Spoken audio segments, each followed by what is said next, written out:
It's a journey that never ends. I've spent many years searching out the best that India can offer. I've gone to nearly every corner of our country looking for experiences and products that are not only special but can also be custom made to suit the sensibilities of the discerning user.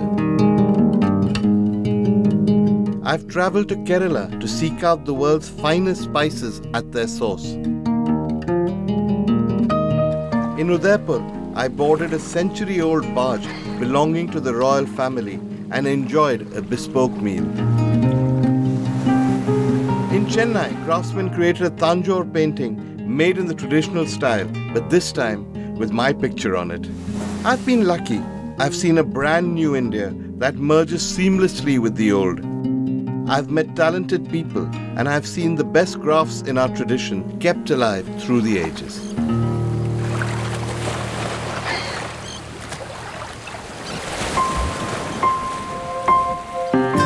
This time I begin my journey with two departures from the past. I start out without looking for something to do. In fact, I seek the opposite, a place that offers complete peace and utter tranquility with nothing to do. The second departure is that for the first time in this series, I go abroad. Or well, nearly abroad. I go to the Maldives, India's close neighbor, and Asia's smallest country. It's a place I love, not just because of its ethereal beauty, but because sitting on a speck of land above the Indian Ocean, I feel completely in touch with nature. When people tell you that the Maldives is an island nation, they're only telling you half the story. Yes, of course, it's a nation, but it's not a single island.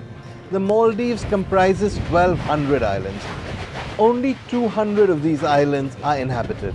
And now scientists tell us tragedy may be around the corner.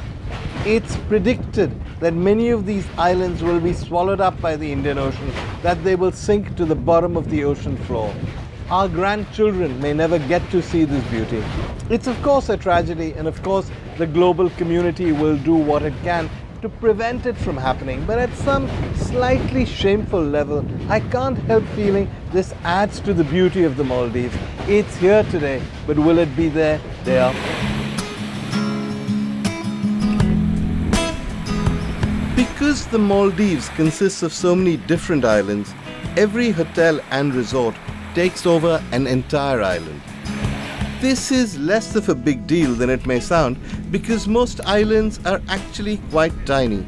But what it does mean is that the unique nature of the resorts has turned the Maldives into one of the world's trendiest destinations. Some of the more upmarket resorts, such as the Taj Exotica where I've come, you always have the sense of being only a few feet away from the sea and from the clear blue waters of the Indian Ocean. So when you come to a hotel in the Maldives, you're really on your own private island. Take the suites for example. They're nice, they're luxurious, they're wonderful, blah blah blah. But for me, the most spectacular thing about the suites, something that makes the experience so custom made, is that when you go out, you're in the middle of the Indian Ocean. You eat, drink, play, get massaged, walk and sleep to the sound of the sea as the waters of the lagoon lap gently against the shores of the island.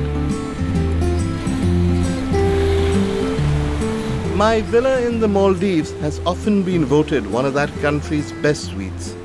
Like every villa at most upmarket resorts, it rises out of the water on stilts, and much of the construction is based on such natural materials as wood.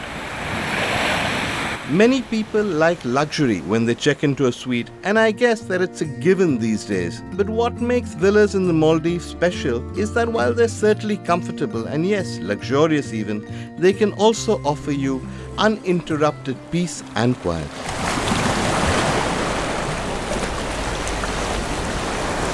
I'd come searching for a respite from the bustle and hustle of India's big cities, and I found it in the Maldives because most hotels will leave you alone if you wish and offer only as little or as much service as you need.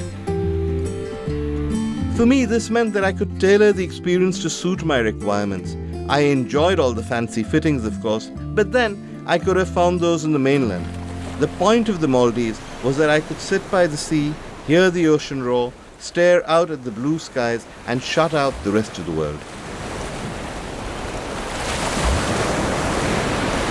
It was a place where, as the cliche goes, I could really find myself. And yet, when I felt like service, it was never more than a phone call away.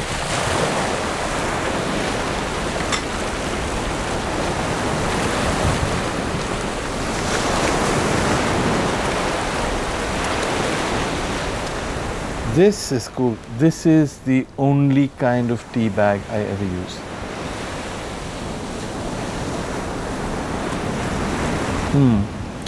It's not really a tea bag. It's a cookie made to look like a tea bag.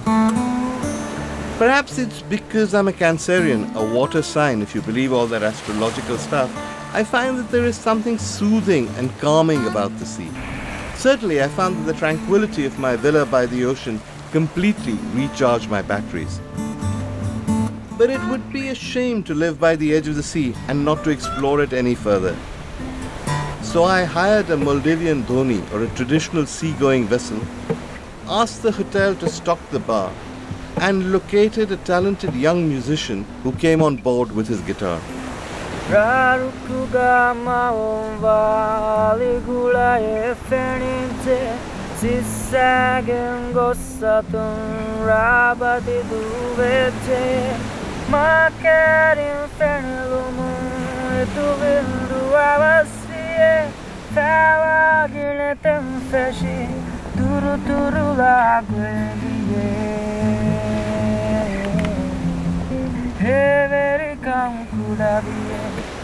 A school of wild dolphins, attracted perhaps by my guitar player singing, located our boat and swam alongside. Every now and then I would hear a splash, and when I looked out over the edge of the boat, I would see the dolphins gamboling and playing in the water.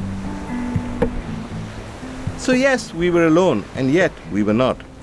Dozens of dolphins accompanied us on our seagoing journey.